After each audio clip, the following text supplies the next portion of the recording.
सभी को नमस्कार। एक ऐसे ही एक हिडन कॉन्सेप्ट के अंदर मैथ्स के अंदर एक बात करते हैं, एक बहुत ही इंपॉर्टेंट टॉपिक है। जैसे देखो कि आपने 6th 7th अपनी स्टैंडर्ड क्लास के अंदर देखा होगा और उसी को आज हम देखने वाले हैं। है वही कॉन्सेप्ट जिसे आपने देख रखा है छोटी क्लासेस में, लॉज ऑफ एक्सपोनेंट आप पढ़ते थे। जैसे अगर देखो ये आपके पास कोई दे रखा है बेस ए और जिसकी पावर है 0, तो इसको हम क्या बोलते हैं कि ये आपके पास 1 के इक्वल आ जाता है। ठीक है। और एक आपने देखा होगा कि जब अगर आपके पास बेस अगर आपके पास सेम हो, ठीक है, बेस आपके पास क्या है ए और इसकी पावर क्या है एम, और वो अगर आपको इक्वल दे रखा है किसी बेस ए और इसकी पावर एन, तो बेस तो यहां सेम है और पावर डिफरेंट है, और अगर एक्सपोनेंट अगर इक्वल है तो पावर भी आपस में क्या रहेगी, इक्वल रहेगी। तो m इज इक्वल टू के अंदर n रहता है। तो इसी हिडन कॉन्सेप्ट, यही एक छिपी हुई बात है, उसी को आज हम डिस्कस करने वाले हैं। ठीक है, ध्यान से देखना। अगर मैं ये चीज बोलूं, अगर ये चीज वैलिड है, अगर मैंने बोल दिया कि भाई 1 की पावर 0, तो आप बोलोगे भी अभी हमने डिस्कस किया है कि a की पावर 0 यानी कोई भी नंबर की पावर 0, तो वो हमारे पास क्या रहता है, 1 रहता है। बिल्कुल सही बात है।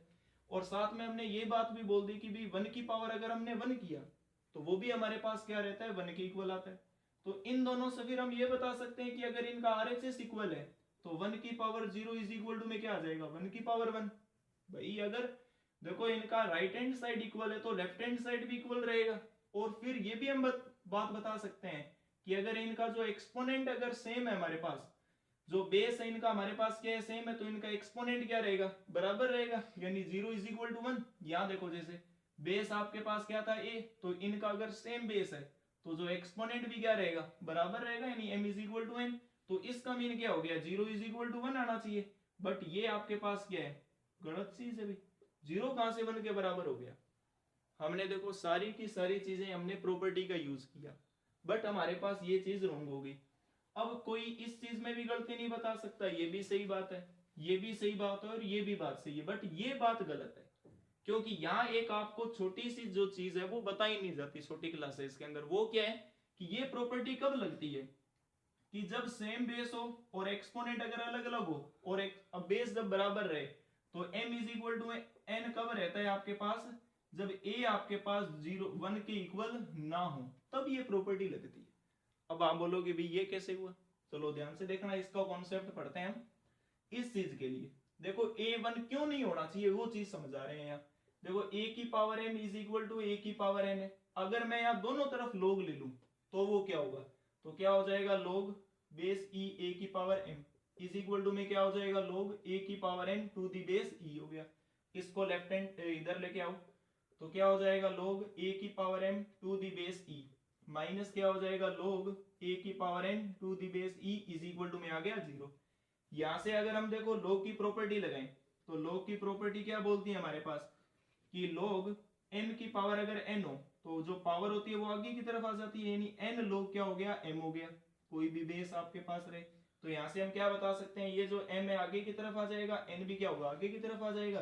तो क्या हो गया, m log a base e minus क्या हो जाएगा, n log a base e is equal to में क्या चल रहा है, 0।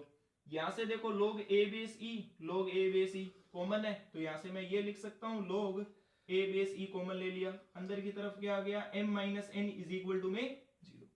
अब इसका मीनिंग क्या है, यहां जो log a बेस e है वो m माइनस n के साथ में क्या है, प्रोडक्ट के अंदर है। तो या तो आपके पास क्या होगा, अगर m माइनस n अगर इक्वल टू 0, ध्यान से सुनना कि m minus n equal to 0, और आपके पास log a बेस e अगर 0 की इक्वल ना हो, तभी ये रिजल्ट रहता है। या क्या हो सकता है कि m minus n not equal to 0 रहे, तो आपके पास क्या रहेगा, log a base e equal to 0 रहना चाहिए। हमें तो देखो इस चीज के लिए चेक करना है हमें कि m और n आपके पास इक्वल होते हैं, तब कंडीशन क्या रहती है। तो मैं ये लेके चलता हूं यहां से कि इफ कि m minus n equal to 0 है, देन हम क्या बताएंगे कि log a base e not equal to 0 रहना चाहिए। और log 1 आपके पास क्या होता है, 0, यानी आपके पास a की कोई भी वैल्यू हो सकती है बट 1 नहीं होनी चाहिए। अगर 1 होगी तो वो 0 आ जाएगा, हमें वो क्या चाहिए, नॉट इक्वल टू 0। तो हम क्या बता सकते हैं यहां से, a आपके पास जो 1 है वो नहीं होना चाहिए, तभी m is equal to n हो सकता है, वरना नहीं हो सकता। तो इसी कॉन्सेप्ट के अंदर एक हिडन कॉन्सेप्ट रहता है कि अगर आपके पास बेस सेम है और वो इक्वल है, तो पावर इक्वल कब होगी?